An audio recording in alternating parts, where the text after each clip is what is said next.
Hello dear student, today we start our new question, exercise 5.3 question number 11. 11th question क्या कह रहा है बच्चों, देखिए क्वेश्चन नंबर 11 कह रहा है if the sum of the first n terms of an AP, अगर किसी एपी के पहले के n पदों का योग सम कितना दे रखा है 4n माइनस n स्क्वायर दे रखा है, what is the first term. तो पहला टर्म क्या होगा, ब्रैकेट में लिख दिया इसने S1। मैंने आपको बहुत अच्छे से समझाया था जब मैं सम वाला ये एक्सरसाइज 5.3 स्टार्ट करने वाला था, उससे पहले वीडियो में मैंने आपको समझाया कि S1 की वैल्यू A1 के बराबर होती है। क्यों होती है मैंने बहुत अच्छे से वहां पर समझाया है, वहां पर जाके आप वीडियो को देखें। फिर भी थोड़ा बहुत मैं यहां पर समझाऊंगा, ध्यान से समझिएगा क्वेश्चन। तो फर्स्ट टर्म को निकालो जो S1 है, ठीक है, निकल जाएगा। What is the sum of the first two terms, फिर पहले के दो टर्म्स का सम निकालो। What is the second term, फिर सेकेंड टर्म निकालो। Similarly find the third, 10th and nth term, और उसी तरीके से तीसरा, 10वां और nवां पद ज्ञात करो। बहुत इंपॉर्टेंट और बहुत अच्छा क्वेश्चन है और इंटरेस्टिंग क्वेश्चन है बच्चों। देखिए सपोज करता हूं A1, A2, A3 so on, AN so on कोई एपी है, मान लिया इसको हमने एक एपी मान लिया। ये AN को मैंने लास्ट टर्म नहीं लिया है, ठीक, क्योंकि हमें कोई ऐसी बात ही नहीं कर रहा है लास्ट टर्म वाली। आ गई ना बात समझ में। मैंने एक एपी ले लिया जो A1, A2, A3 so on, AN so on आगे आते जा रही है, ठीक है, कोई एपी है मान लिया। अब ध्यान से समझो, ये SN क्या है, इस एपी के पहले n पदों का योगफल है, यानी इस एपी के फर्स्ट n टर्म्स का सम है। कहां तक, A1, A2, A3 so on, AN, यहां तक जितने टर्म्स आ रहे हैं इन सब टर्म्स का सम क्या है, SN है। यही तो कह रहा है ना, if the sum of the first n terms of an AP is 4n minus n square. तो देखो ये एक एपी है जिसमें A1 से लेके AN तक के पदों का योग, टर्म्स का सम कितना दे रखा है, 4n माइनस n स्क्वायर। अब ध्यान से समझिए बच्चों, देखिए अगर मैं n की जगह में 1 रख दूं, S1 का क्या मतलब है, SN का क्या मतलब है, एपी के पहले के n पदों का योग, फर्स्ट n टर्म्स का सम। S1 का क्या मतलब है, n की जगह में कितना है 1, यानी केवल फर्स्ट टर्म का सम, एपी के पहले पद का योग। अब पहला पद क्या है एपी का, A1, तो S1 की वैल्यू क्या होती है बच्चों, A1। समझाया था मैंने बहुत अच्छे से। S2 देखो, S2 क्या होता है, S2 का मतलब क्या है, एपी के फर्स्ट टू टर्म्स का सम, यानी एपी के प्रथम दो पदों का योगफल। फर्स्ट टू टर्म्स क्या है, A1 और A2, यानी S2 का मतलब क्या आएगा, A1 प्लस A2। अगर मैं यहां S3 भी लिख देता तो S3 का मतलब क्या होगा, S3 का मतलब होगा फर्स्ट थ्री टर्म्स का सम, A1 plus A2 plus A3। आ गई ना बात समझ बच्चों। बहुत डिटेल में मैंने इस क्वेश्चन को समझाया था आपको, और अभी भी मैं इस कॉन्सेप्ट को मैंने बहुत अच्छे से रखा था, और अभी भी मैंने आपको यहां पर इसका कॉन्सेप्ट क्लियर कर दिया। दोबारा आपको होप सो समझ में आ गया होगा। S1 का मतलब है एपी के फर्स्ट टर्म का सम, S2 का मतलब है एपी के फर्स्ट टू टर्म्स का सम, S3 का मतलब है एपी के फर्स्ट थ्री टर्म्स का सम, और SN का मतलब है एपी के फर्स्ट n टर्म्स का सम। अब देखते हैं बच्चों जो आपने निकालना है, होप सो इतना आपको समझ में आ गया होगा। अब देखिए सबसे पहले आपने निकालना है what is the first term. तो आपने फर्स्ट टर्म निकालने के लिए मतलब A1 निकालना है, फर्स्ट टर्म निकालने के लिए n की जगह में क्या रख देना है, 1, क्योंकि मैंने अब भी समझाया S1 ही क्या होता है, A1 होता है।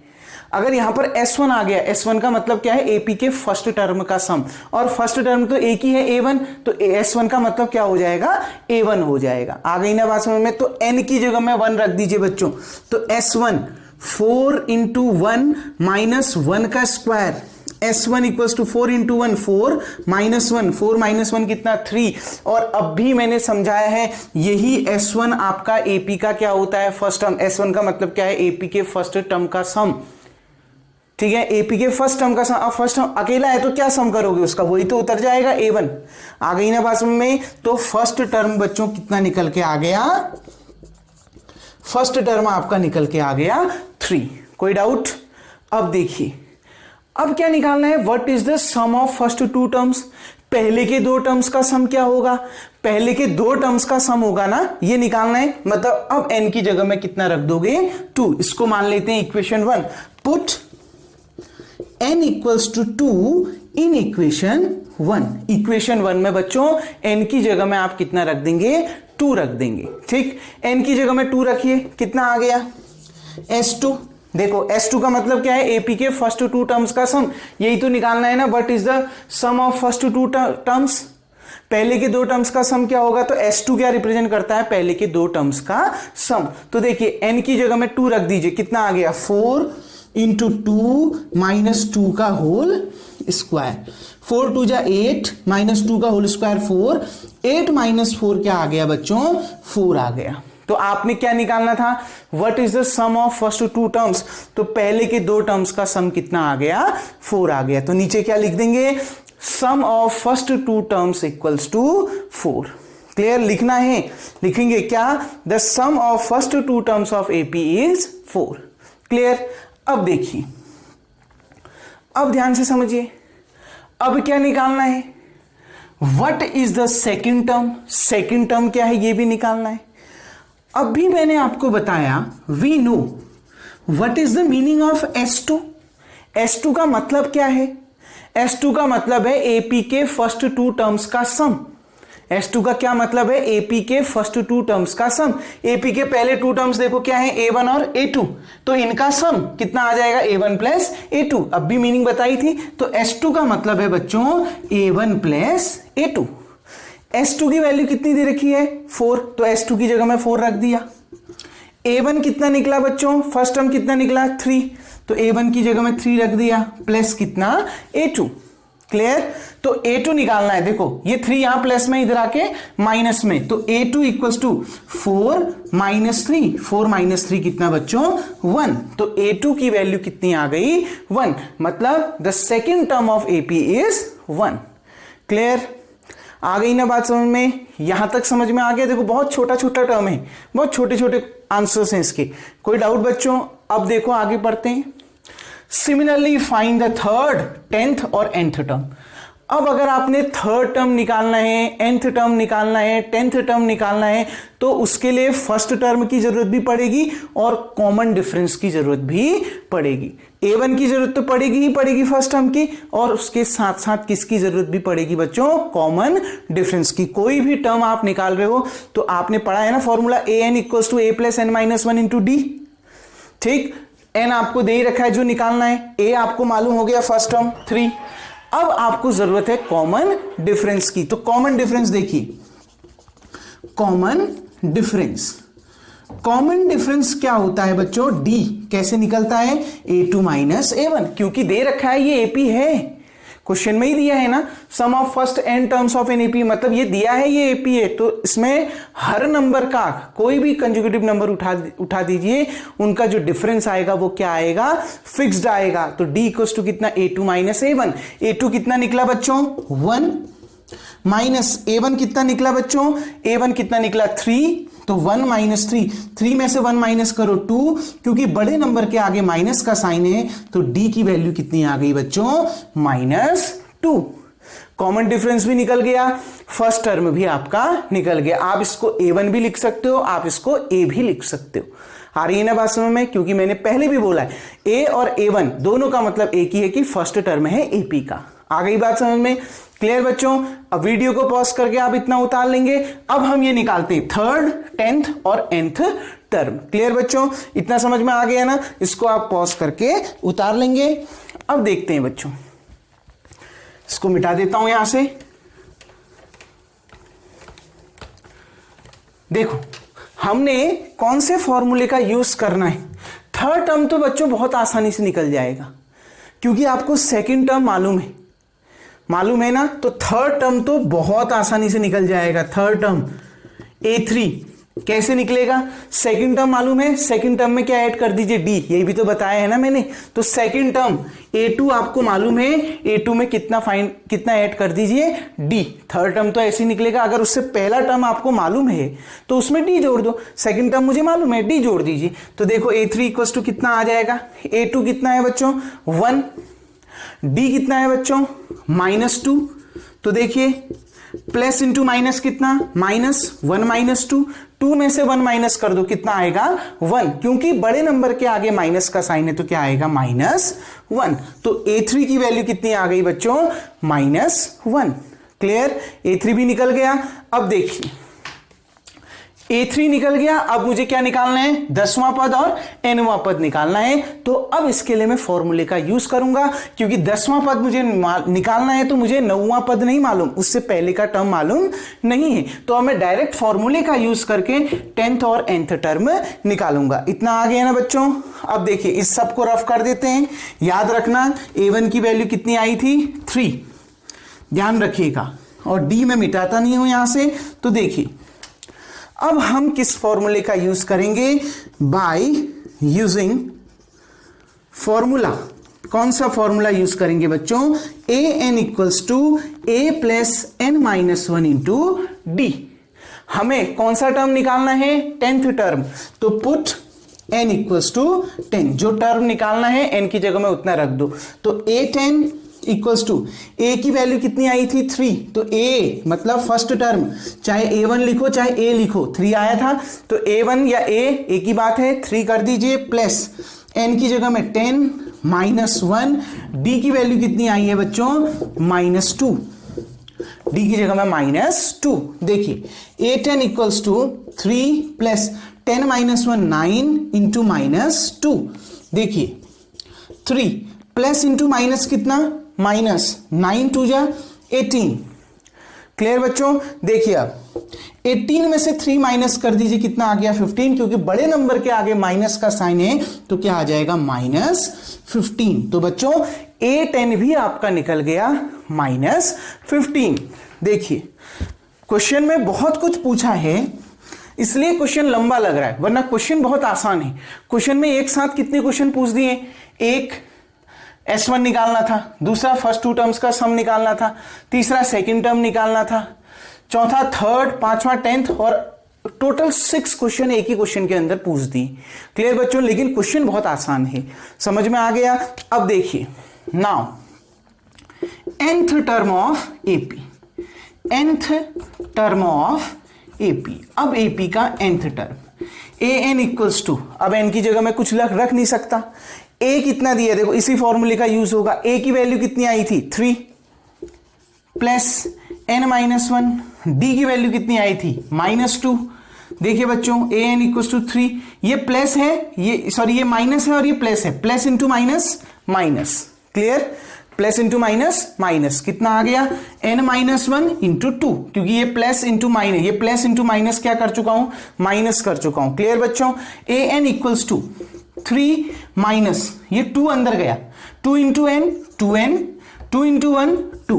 देखो ब्रैकेट मत हटाना अभी, क्यों, क्योंकि ब्रैकेट के बाहर पे कौन सा साइन है, माइनस का साइन है। क्लियर, तो देखो 2 इंटू n 2 इंटू 1 आ गई ना बात में, 2 इंटू 1 कितना 2, 2 इंटू n कितना 2n। क्लियर, अब देखिए आपको मालूम है जब ब्रैकेट हटेगा और उसके बाहर पे माइनस है तो ब्रैकेट के अंदर प्लस वाला माइनस और माइनस वाला प्लस में कन्वर्ट हो जाएगा। तो देखो 3 -2n, ये प्लस में था तो माइनस में हो जाएगा, ये माइनस में था तो प्लस में हो जाएगा। देखिए बच्चों 3 + 2 कितना 5, 3 में 2 ऐड करिए 5 माइनस कितना 2n, तो an जो आएगा वो कितना आएगा बच्चों 5 - 2n।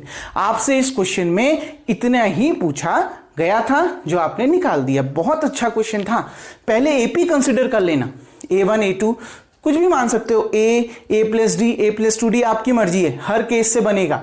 A1 A2 वाला बहुत इजी होता है, इसी से समझा दिया। A1 A2 so on AN कोई AP है, फर्स्ट n टर्म्स का सम दिया है AP का, मतलब SN दिया है, फर्स्ट टर्म निकालना है S1। S1 का मतलब क्या होता है, AP के फर्स्ट टर्म का सम, मतलब पहला ही टर्म S1 होता है। अब उसमें एक ही टर्म है तो उसको क्या जोड़ोगे, तो S1 बराबर क्या होता है A1, समझा दिया था। n की जगह में 1 रख के A1 निकल गया था। फर्स्ट 2 टर्म्स का सम, यानी n की जगह में 2 रख दो S2, इसका मतलब क्या है AP के फर्स्ट 2 टर्म्स का सम, तो वहां से S2 निकल गया था। S2 का फॉर्मूला क्या होता है, फर्स्ट 2 टर्म्स का सम A1 + A2, तो आपने यहां से A2 भी निकाल दिया था, कॉमन डिफरेंस निकाल दिया A2 - A1। फिर आपने जनरल फॉर्मूले का यूज करके an equal to a plus n minus 1d का यूज करके थर्ड, 10th और nth टर्म को निकाल दिया। बच्चों होप सो आपको ये क्वेश्चन समझ में आ गया होगा। बहुत अच्छा क्वेश्चन था, इसकी आप प्रैक्टिस करिएगा। अब बढ़ते हैं क्वेश्चन नंबर 12 की ओर। तो डियर स्टूडेंट, क्वेश्चन नंबर 12 को देखते हैं। क्वेश्चन नंबर 12 क्या कह रहा है? बहुत अच्छा क्वेश्चन है, इंपॉर्टेंट क्वेश्चन है। देखिए, find the sum of the first 40 positive integers divisible by 6। आपने क्या करना है? पहले 40 पॉजिटिव इंटीजर्स का सम निकालना है जो किससे डिविजिबल हो? 6 से डिविजिबल हो। मतलब 6 की टेबल आपने लिख देनी है, क्योंकि वो सारे पॉजिटिव आएंगे 6 की टेबल में। लेकिन कितने इंटीजर, कितने टर्म आने चाहिए उसमें? 40 टर्म आने चाहिए, 40 इंटीजर होने चाहिए। जैसे 6, 12, 18, 24, 30, 36, 42, ऐसे कितने होने चाहिए? 40 टर्म उसमें आने चाहिए। क्लियर? मतलब n इक्वल्स टू कितना दे रखा है? 40 दे रखा है। आ गई ना बात समझ में? कैसे समझ में आया? n हमें पता चल गया ना। देखिए, find the sum of the first, पहले 40 पॉजिटिव इंटीजर, पहले n टर्म कहते हैं, है ना। यहां n की जगह में क्या कह रहा है? 40, यानी पहले 40 धनात्मक पूर्णांक यानी पॉजिटिव इंटीजर्स का सम निकालना है जो किससे डिविजिबल हो? 6 से डिविजिबल हो। Let first 40 positive integer divisible by 6। मान लिया वो पहले 40 धनात्मक पूर्णांक जो 6 से डिविजिबल हो, यानी वो 40 पॉजिटिव इंटीजर जो 6 से डिविजिबल हो। 6 की टेबल 6, 12, 18, 24 सो ऑन। लेकिन कहां तक? 40 टर्म तक। ऐसे कितने टर्म आने चाहिए? 40। ऐसे ये नहीं कह रहा हूं लास्ट में 40 नहीं होता है 6 से डिविजिबल। क्या बोल रहा हूं? ऐसे कितने टर्म, जैसे ये पहला है, दूसरा है, तीसरा है, चौथा है, ऐसे कितने टर्म आने चाहिए? इसमें 40 टर्म आने चाहिए, क्योंकि कितने पॉजिटिव इंटीजर लिखने? 40 पॉजिटिव इंटीजर लिखने। क्लियर बच्चों? अब देखिए, आप देखो ये 6 का टेबल है ना, तो जाहिर सी बात है एपी में है, क्योंकि 6 की टेबल है, मतलब सबके बीच में डिफरेंस क्या आएगा? 6 का आएगा। आ रही है बात समझ में? तो देखो, the given sequence are in AP, जहां A1 या फर्स्ट टर्म में A इक्वल टू आपको 6 दे दिया, D इक्वल टू आपको 6 दे दिया। D भी क्यों 6 कह रहा हूं? क्योंकि डिविजिबल किसकी टेबल लिख रहे हो? 6 की, यानी सब कंसेक्यूटिव नंबर्स के बीच में जो डिफरेंस आएगा वो 6 का आएगा। N इसको देख के लिखते हैं ना क्या? 40। तो N इक्वल टू कितना दे दिया है? 40। आपने इनका सम निकालना है। Sum of first n terms of n AP। तो AP के पहले n पदों का योगफल क्या होता है? Sn equals to n/2 2a plus n minus 1 into d। यही होता है ना बच्चों। देखिए, Sn इक्वल्स टू, अब आपने n की जगह में क्या पुट कर देना है? 40 पुट कर देना है। तो n की जगह में आप 40 पुट कर दीजिए। क्यों? क्योंकि n आपको 40 दे रखा है, क्योंकि जितने टर्म्स का सम निकालना है वही आपका n होता है। 40 टर्म्स का सम निकालना है, 40 पॉजिटिव इंटीजर का सम निकालना है जो 6 से डिविजिबल हो। तो n इक्वल टू कितना हो गया? 40 हो गया। तो रख दीजिए 40/2, 2 इंटू a आपने लिख दिया कितना? 6 प्लस n की जगह में कितना? 40, 40 माइनस 1, d आपका हो गया कितना? 6। देखिए, S40 इक्वल्स टू 2 से ये कितने बार कैंसिल? 20 बार। 40 डिवाइड बाई 2, 20 तो आएगा, 2 2 जा 4, 1 0 ऐसे ही उतर जाएगा 20, 6 2 जा 12, 40 माइनस 1 39 इंटू कितना? 6।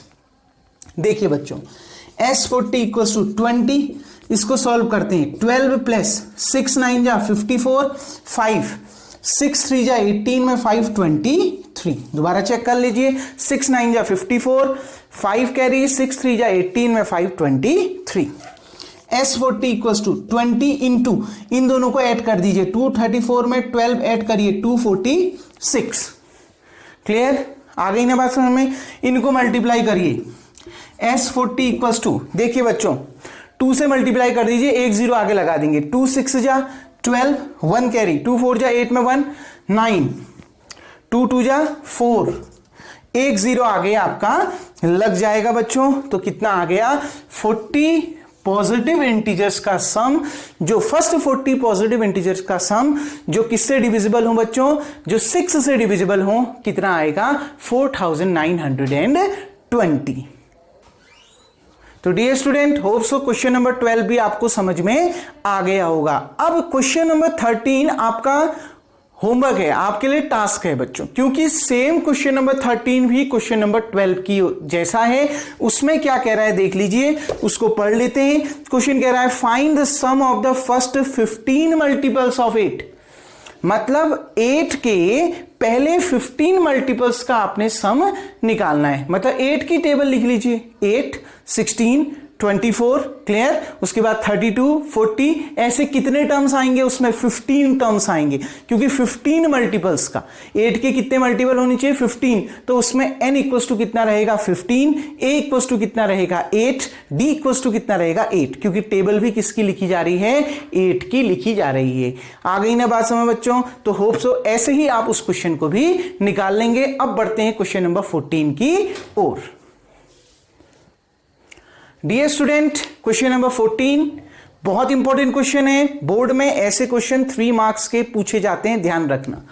Find the sum of the odd numbers between 0 and 50। 0 और 50 के बीच में, 0 और 50 के बीच में क्या कह रहा है? ऑड नंबर्स का सम फाइंड करो। जितने भी ऑड नंबर्स आते हैं, विषम संख्याएं आती हैं, 1, 3, 5, 7, जो 2 से डिविजिबल नहीं होती, ठीक, जितने भी ऑड नंबर्स आते हैं उनका सम फाइंड करना है। आ गई ना बात समझ बच्चों? बहुत इजी क्वेश्चन है। याद रखना, अगर यहां पर इवन नंबर कहता, बीच में अगर इवन नंबर कहता 0 और 50 के बीच में आने वाले नंबर को लेना है, क्योंकि 50 इवन नंबर होता। अगर इवन नंबर की बात होती, सम संख्या की बात होती, तो 50 सम संख्या होती, लेकिन उसको नहीं लेते। क्यों? क्योंकि कह रहा है 0 एंड 50 के बीच में। तो मैं आपको सिर्फ इवन नंबर का एग्जाम्पल अभी यहां पर इसलिए दिया क्योंकि अगर बिटवीन कहता है तो उनके बीच में आने वाले नंबर लेने हैं, वो 2 नंबर नहीं लेने हैं जो दे रखे। आ गई ना बात समझ में? तो देखो क्वेश्चन को पढ़ते हैं।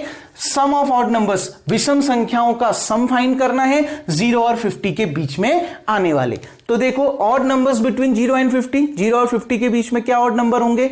1 हो गया, 3 हो गया, 5 हो गया, 7 हो गया। लास्ट नंबर क्या आएगा? 50 से जस्ट एक कम, कितना? 49। 49 भी तो ऑड नंबर है ना। आ रही है बात समझ में? 49 को क्या आप 2 से डिवाइड कर सकते हो? नहीं। तो बात खत्म। 49 भी कैसा नंबर है? ऑड नंबर बच्चों है। तो देखो ये सीक्वेंस एपी में है। क्यों? The given sequence are in AP. Sequence are in AP. अगर आपसे इवन नंबर बोलता वो भी एपी में होता है, ऑड नंबर बोलता है वो भी एपी में होता है, क्योंकि डिफरेंस 2 का है देखो हर नंबर के बीच में। Because the difference between 2 consecutive numbers are fixed. तो लिख लेते हैं given sequence are in AP because difference between 2 consecutive numbers, 2 consecutive numbers are between any 2 consecutive numbers are fixed। जो डिफरेंस है बच्चों किन्हीं भी 2 कंसेक्यूटिव नंबर के बीच में, वो फिक्स्ड है। देख लो आप, ठीक। तो आपको अगर ये सीक्वेंस एपी में है तो a इक्वल्स टू कितना दे रखा है? 1, पहला टर्म 1 है। d इक्वल्स टू कितना? Second term minus first term, 3 minus 1 कितना? 2। कॉमन डिफरेंस 2 दे रखा है। अब सबसे मजे की बात, लास्ट टर्म भी दे रखा है। क्या? 49। लास्ट टर्म दिया है ना, इतने पद नहीं है इसमें, n नहीं है। ये क्या बोल रहा है? लास्ट टर्म गिवन है। तो लास्ट टर्म अगर आपको दिया है बच्चों तो an यानी l आपको कितना दिया है? 49। ये तो ना कह रहा है कि 49 टर्म है, 49 एक ऑड नंबर है। आ रही है ना बात समझ में? तब उतरा, यानी ये लास्ट टर्म भी आपको इसमें गिवन है। तो हम सम के लास्ट टर्म वाले फॉर्मूले का अप्लाई करेंगे, लेकिन बच्चों उसके लिए भी हमें n की जरूरत पड़ेगी। किसकी जरूरत पड़ेगी? n की जरूरत पड़ेगी। तो सबसे पहले n निकालते हैं। We know an equals to a plus n minus 1 into d. an कितना दे रखा है बच्चों? 49 इक्वल्स टू a कितना दे रखा है? 1, n माइनस 1, d कितना दे रखा है? 2। ये 49, ये 1 है ना, 1 इधर आ गया, माइनस में चेंज बदल जाएगा। 49 माइनस 1, n माइनस 1 इंटू 2। देखो 49 माइनस 1 कितना? 48। ये 2n-1 के साथ मल्टीप्लाई में है, इक्वल टू के इधर आएगा तो डिवाइड में चला जाएगा, डिवाइड बाई 2, 48 को 2 से डिवाइड कर दोगे। अब इधर कितना बचा, n-1। देखो 48 को 2 से डिवाइड करो, 2 2 जा 4, 2 4 जा 8, 24 इक्वल्स टू n-1। ये -1 इधर चला गया, +1 में कन्वर्ट हो गया, तो n इक्वल्स टू कितना आ गया, 24 + 1 यानी 25। क्लियर बच्चों, आ गई ना बात समझ में। तो देखिए sum of first n terms of AP जो आपने निकालना है।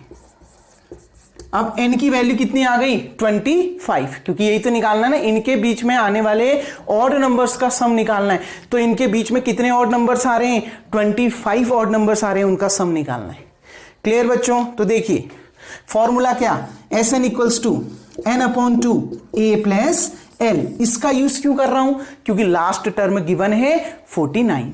क्लियर बच्चों, n की जगह में कितना रख दो, 25, put n equals to 25।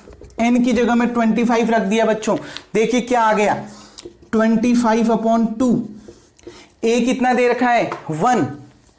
l कितना दे रखा है, 49 इक्वल्स टू 25/2 इंटू 49 + 1 कितना, 50। देखिए बच्चों 2 से ये कितने बार कैंसिल, 25 बार, 2 2 जा 4, 1 और 0, 2 5 जा 10। क्लियर, तो देखिए S25 कितना आ गया, 25 इंटू 25। ठीक, 25 इंटू 25 कितना होता है बच्चों, 625। यही इसका आंसर होगा। आपको पता है जब दोनों सेम नंबर हैं स्क्वायर करेंगे, 25 का स्क्वायर, 5 का होल स्क्वायर 25, 2 को उसके अगले नंबर से मल्टीप्लाई कर दो, 2 3 जा 6 यानी 625। यही आपका इसका क्या होगा, आंसर होगा। क्लियर बच्चों, तो डियर स्टूडेंट होप सो आपको ये क्वेश्चन समझ में आ गया होगा। वीडियो को पॉज करके आप इतना उतार लें, बहुत इजी क्वेश्चन था, ऑड नंबर्स का सम निकालना था, लेकिन ये नहीं पता था 0 और 50 के बीच कितने ऑड नंबर्स आते हैं, तो आपने लिख दिया, लेकिन लास्ट टर्म मालूम था, तो हमने an equals to a + n-1 into d का यूज करके n निकाल दिया। अब जब हम सम वाले का यूज करेंगे, क्योंकि हमें लास्ट टर्म दिया है, तो हम ये वाले फॉर्मूले का, लास्ट टर्म वाले फॉर्मूले का यूज कर लेंगे। n की वैल्यू भी मालूम है, सॉल्व करके आंसर आपका आ जाएगा। ऐसे क्वेश्चन बोर्ड पेपर में 3 मार्क्स के पूछे जाते हैं बच्चों, ध्यान से इसको समझिएगा और प्रैक्टिस करिएगा। अब क्वेश्चन नंबर 15 से अगली वीडियो में देखेंगे, तब तक के लिए थैंक यू।